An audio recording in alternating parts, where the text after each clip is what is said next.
Thanks very much, Gilly, and good morning to everyone.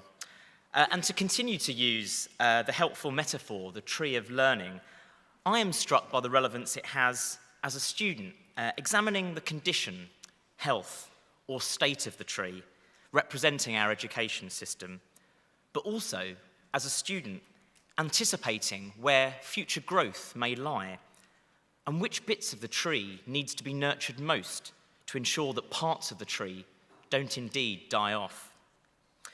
Just as a learner might look at the education landscape, depending on where you stand when looking at the tree, some branches and pieces of the tree will be a great deal more visible than other parts of the tree. Often because light has been shed on those parts, but sometimes because parts of the tree have been nurtured and fed in a more appropriate way.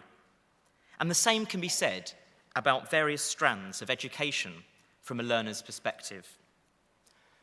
Although the National Union of Students in the UK represents students in further and higher education, it is of course important to note that the current use of technology to enhance learning in our primary and secondary school system is transforming the ways in which children are learning.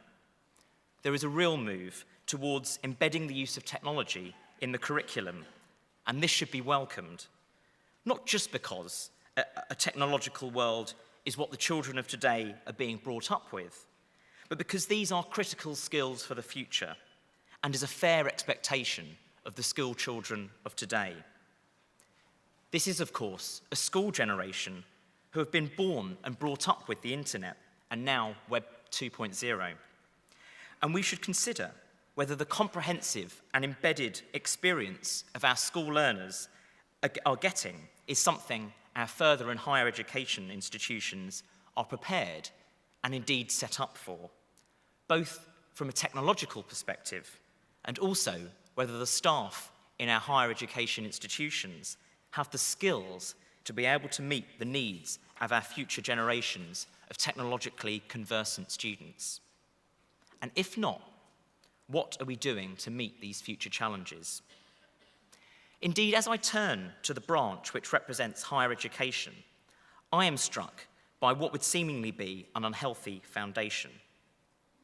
A great deal of pressure is being pushed up from the roots in terms of expectation from students, but isn't necessarily being delivered as a robust or tough branch. The National Union of Students in the UK recently published some research which looks into the experience of undergraduate students and their use of technology. Almost all students said they use some form of ICT as part of their studies, with only 1% saying they didn't use any IT at all.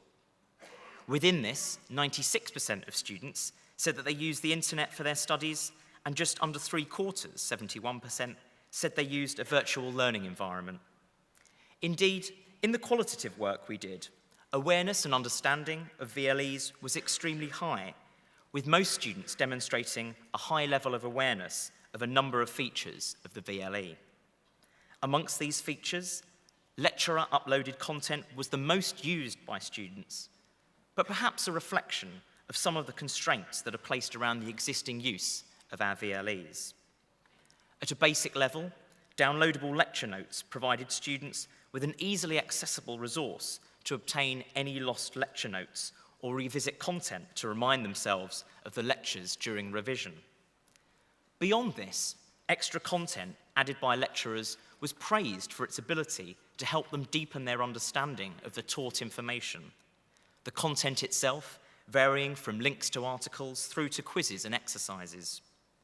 Using the VLE as a central location for notifications was also well received, as students commented they may not visit the physical department often, and that the VLE provides easy access to departmental notifications. Forums, though, are a more complex area. Students acknowledge the benefit of an area where they can contact lecturers to ask questions and where they can see other students' questions and answers. However, a considerable number of students do lack the confidence to place their opinions or questions in such a public domain, and so tend to ignore the forums. Furthermore, because the forum space comes under the university umbrella, The social norms of the board are fairly formal, leading to some students feeling uncomfortable about posting more informal peer-to-peer content on the forums. This peer-to-peer contact does of course occur though, but it is conducted outside of the university system on social networking such as Facebook. Mostly, students will use these sites for more social activities and general discussion, which does help to build important networks, but they are also used for academic purposes. Students will create groups based around their course or a particular piece of assessment. They may use the messaging to discuss group work or discuss individual assignments through the social network. Students identify several benefits of using external social networking sites to carry out these kinds of activities. Firstly, it lacks the formal social norms of the VLE forum and is definitely their space, where they can express themselves freely, away from the watchful eye of tutors and without university jurisdiction. In addition, they are simply more familiar with the interface and so find the sites more usable and are subsequently able to do more on them. Finally, they are likely to log on to the site as part of their daily routine, so using the platform for academic purposes allows the site to serve a dual purpose rather than needing to log into the VLE separately. Students said they also use their ICT facilities, and it's interesting to note how often students use them.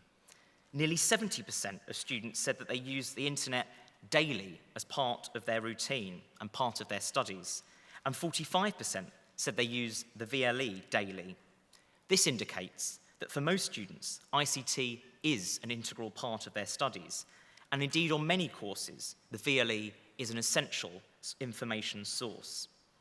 This high level of usage seems to feed into a generally positive attitude toward ICT, and when asked, nearly half of students said they thought it enhanced their studies, and nearly 40% said they thought it had enhanced their time at university in general.